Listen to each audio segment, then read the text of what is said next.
बच्चों, इस वीडियो में हम आपको आगे डिस्क्राइब कर रहे हैं compounds and their nature for alkaline earth metals. यानी एल्कलाइन अर्थ मेटल्स के जो कंपाउंड्स हैं वे किस टाइप के हैं और उनका नेचर क्या है। ठीक है, देखिए शुरुआत करते हैं हम। ये एल्कलाइन अर्थ मेटल्स हैं ना, तो इनसे ये समझ में आता है कि जनरली ये क्या बनाएंगे, इलेक्ट्रोवैलेंट कंपाउंड बनाएंगे। हाँ, इलेक्ट्रोवैलेंट कंपाउंड बनाते हैं, लेकिन हमें कुछ और छोटी छोटी बातें याद करके रखनी है। Generally these elements form electrovalent compounds. ठीक है, beryllium forms only covalent compounds. Beryllium केवल कोवेलेंट कंपाउंड्स बनाती है। Magnesium forms some covalent compounds. वैसे तो इलेक्ट्रोवैलेंट ही बनाती है मैग्नीशियम, बट कुछ कोवेलेंट कंपाउंड्स बनाती है। अब हम बात करते हैं some compounds and their natures can be explained as below. उनमें से हम सबसे पहले हम डिस्क्राइब करेंगे ऑक्साइड्स को। देखिए, इनके जो जनरल नॉर्मल ऑक्साइड्स होते हैं वे होते हैं mono oxide, MO type mono oxides. ये नॉर्मल ऑक्साइड्स हैं, लेस सॉल्युबल इन वाटर होते हैं, वाटर में कम डिसॉल्व होते हैं। जैसे हम बात कर सकते हैं BeO, MgO, CaO etcetera etcetera. ठीक है, less soluble, they give basis hydroxides in water. मतलब ये दिखा रहे हैं कि ये जो ऑक्साइड्स हैं ये कैसे हैं, बेसिक इन नेचर हैं।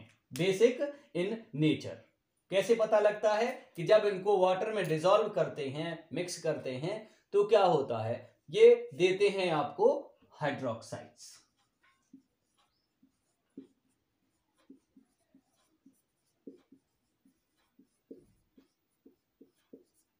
ठीक है, हाँ, यहां पे ये बात जरूर ध्यान रखनी पड़ेगी कि बाकी सब तो बेसिक हैं, लेकिन बेरिलियम ऑक्साइड इज एम्फोटेरिक है। ये पता कैसे लगता है, पता ऐसे लगता है कि बेरिलियम ऑक्साइड जो है हाइड्रोक्लोरिक एसिड या किसी एसिड से रिएक्ट करके भी सॉल्ट बनाता है BeCl2, और किसी एल्कली से बेस से रिएक्ट करके भी सॉल्ट बनाता है।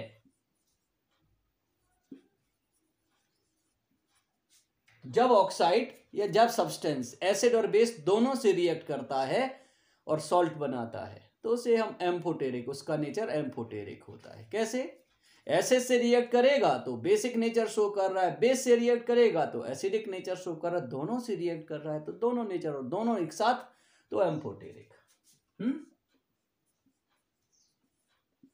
ये इसके नेचर को डिस्क्राइब करने वाले कुछ रिएक्शंस हैं। अब आगे, calcium, strontium and barium, 3 alkaline earth metals, calcium, strontium, barium form peroxide. किस टाइप के, MO2 टाइप परऑक्साइड्स बनाते हैं। बेरिलियम और मैग्नीशियम नहीं बनाते। माने ये होता है और ये भी होता है, ठीक है, लेकिन ये BeO2 ये नहीं होता, MgO2 ये भी नहीं होता। बेरिलियम और मैग्नीशियम परऑक्साइड नहीं बनाते हैं, दे डू नॉट फॉर्म परऑक्साइड्स। ठीक है, अब हम आगे बढ़ रहे हैं। एक बात और याद करके रखनी है, रेडियम एक रेडियो एक्टिव एलिमेंट है। लास्ट एलिमेंट जो इस ग्रुप का, वो क्या है, एक रेडियो एक्टिव एलिमेंट है। इसके प्रॉपर्टी जनरल प्रॉपर्टी के जैसे फॉलो तो वो करता है, लेकिन क्या है ना कि अपने आप में अनस्टेबल है। ठीक है, तो आमतौर पे इसको साथ में जिक्र करते नहीं है, कर दीजिए, कोई दिक्कत नहीं है। अगर रेडियम का ऑक्साइड बनेगा तो वो बेसिक ही होगा। उसके पेरोक्साइड वॉक्साइड का भी कोई एग्जिस्टेंस मिल नहीं रहा है, मिला नहीं है। चलिए, oxides are thermally stable, thermally stable, ठीक है। यानी अगर आप किसी ऑक्साइड को, एल्कली अर्थ मेटल ऑक्साइड को आप हीट करिए तो वो डिकम्पोज नहीं हो रहा है, ठीक है। चलिए, अब हाइड्रोक्साइड्स के बारे में बात करते हैं। ये MOH whole twice type hydroxide बनाते हैं, जैसे BeOH whole twice, MgOH whole twice, beryllium hydroxide, magnesium hydroxide. OH whole twice काहे होता है भैया? इनकी बैलेंसी 2 है ना, +2, इसलिए OH whole twice. Magnesium hydroxide एक वीक बेस है, बाकी सब कैसे हैं? स्ट्रॉन्ग बेसिस हैं, लेस सॉल्युबल इन वाटर हैं, लेस सॉल्युबल इन वाटर है, स्ट्रॉन्ग बेसिस हैं। मैग्नीशियम हाइड्रोक्साइड जो है ये क्या है? वीक बेस है। कैसा है? वीक है, बेस है, वीक है। और बेरिलियम हाइड्रोक्साइड जो है वो एम्फोटेरिक है। क्या होता है? एसिड से रिएक्ट करके सॉल्ट बनाता है और बेस से रिएक्ट करके भी सॉल्ट बनाता है, ठीक है। जैसे ऑक्साइड वैसे ही हाइड्रोक्साइड, ऑक्साइड और वैसे ही हाइड्रोक्साइड। हीट इनका क्या करें आप? एसिड और बेस से रिएक्शन कराएं बेरिलियम के लिए तो दोनों से रिएक्ट करता है, और जब दोनों से रिएक्ट करता है तो एसिडिक और बेसिक दोनों ही नेचर शो करता है। अगर हम इनको हीट करें तो ये क्या होते हैं? ये थर्मली अनस्टेबल हैं। कैसे हैं? थर्मली अनस्टेबल हैं। कौन? Hydroxides of alkaline earth metals. होता क्या है? अगर आप इनको हीट करें तो ये डिकम्पोज हो जाते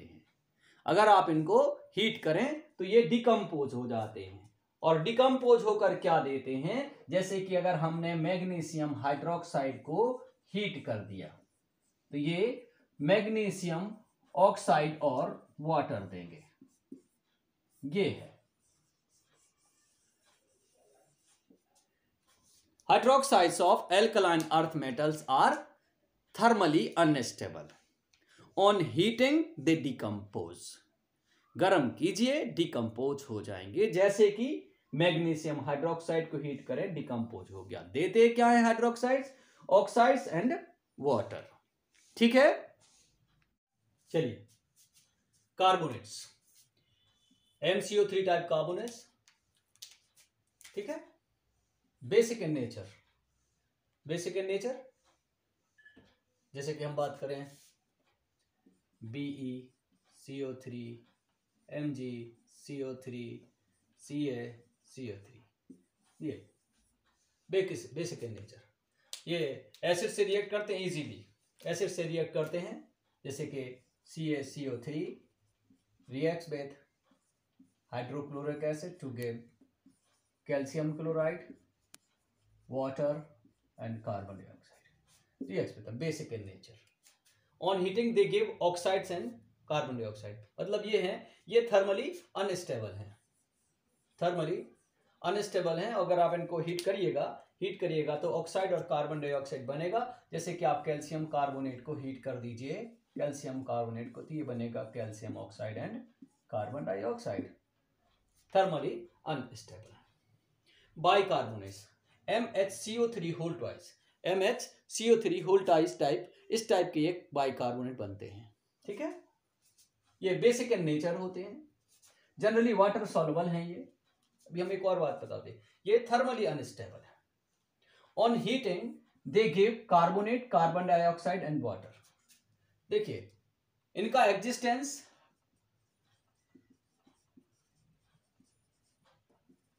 ओनली इन वाटर, यानी यूं कहिए कि आप इनको एब्सोल्यूट फॉर्म में या सॉलिड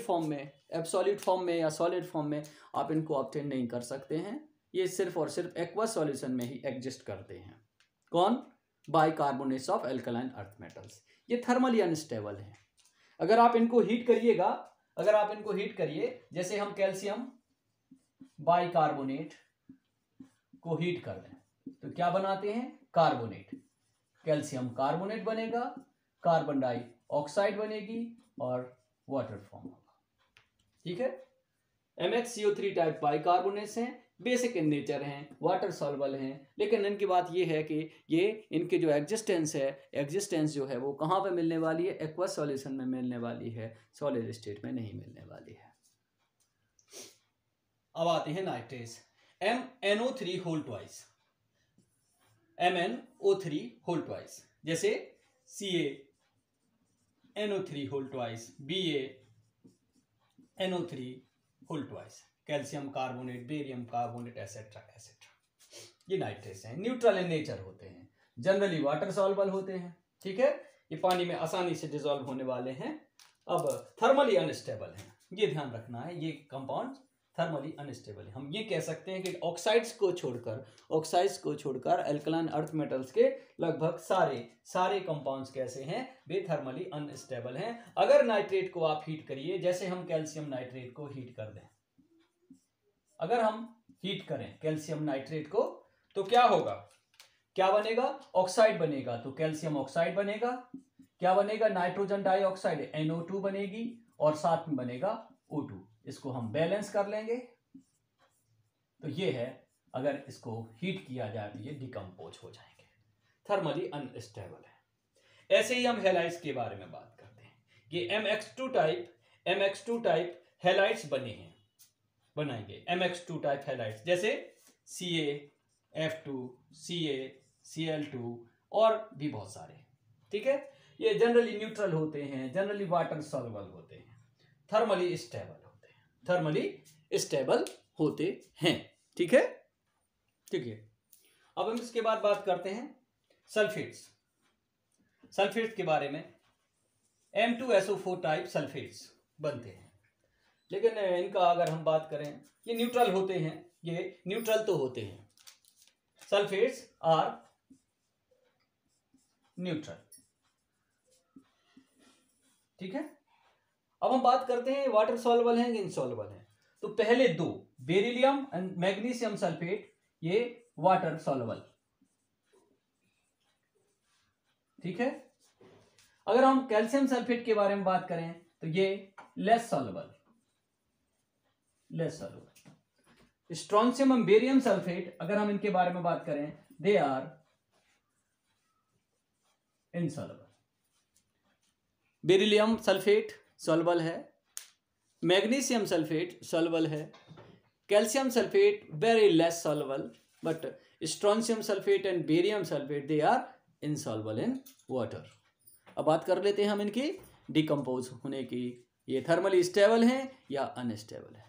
तो ये जो sulphates of alkaline earth metals होते हैं, ये थर्मली अनस्टेबल होते हैं, और अगर आप इनको हीट करिएगा तो क्या हो जाएगा? ये डिकम्पोज हो जाएंगे। देखो सल्फेट्स कहते होते हैं unstable, thermally unstable. Sulphates are thermally unstable. On heating give oxides, sulphur dioxide and oxygen. माने अगर आप एल्कलाइन अर्थ मेटल के सल्फेट को आप हीट करोगे तो ये क्या मिलेगा आपको? बेरियम ऑक्साइड मिलेगी, सल्फर डाइऑक्साइड मिलेगी और ऑक्सीजन गैस मिलेगी।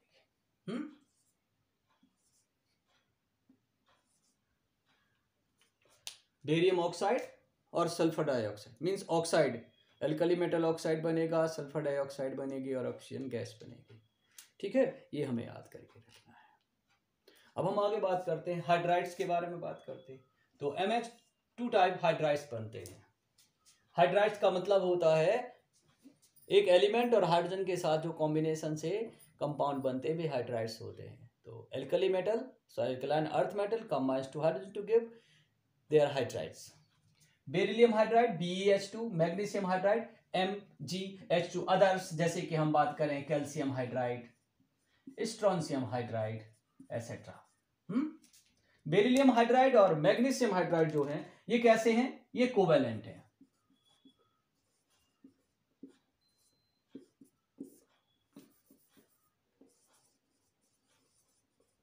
ये कोवेलेंट हाइड्राइड्स। और दूसरे वाले जो हैं वे हैं कैसे, वे हैं आयनिक हाइड्राइड, इलेक्ट्रोवैलेंट हाइड्राइड्स। इतना हमें इनमें याद करके रखना है। अब थोड़ा सा और हम आगे बढ़ते हैं इस पे। बेसिक इन नेचर, ये जो हाइड्राइड्स होते हैं बेसिक इन नेचर होते हैं एंड रिड्यूसिंग एजेंट्स होते हैं। कैसे पता लगता है, since they give hydroxide bases and hydrogen gas. Hydroxide दे रहे हैं तो बेसिक इन नेचर है, हाइड्रोजन गैस दे रहे हैं तो ये क्या हो गए, ये क्या हो गए रिड्यूसिंग एजेंट, हाइड्रोजन प्रोड्यूस हो रही ना। तो जैसे कि हम बात करें calcium hydride reacts with water, we get calcium hydroxide, a base, तो बेसिक हो गया, एंड हाइड्रोजन गैस तो रिड्यूसिंग एजेंट हो गया। ठीक है। अगर आप इस बेरिलियम हाइड्राइड के बारे में बात करें, ये बेसिक नहीं होता, इट इज नॉट बेसिक। ठीक है, क्योंकि ये क्या बनाएगा, बेरिलियम हाइड्रोक्साइड बनाएगा, और बेरिलियम हाइड्रोक्साइड प्योरली बेसिक नहीं होता है। This is complete explanation of compounds and their nature for alkaline earth metals. Okay.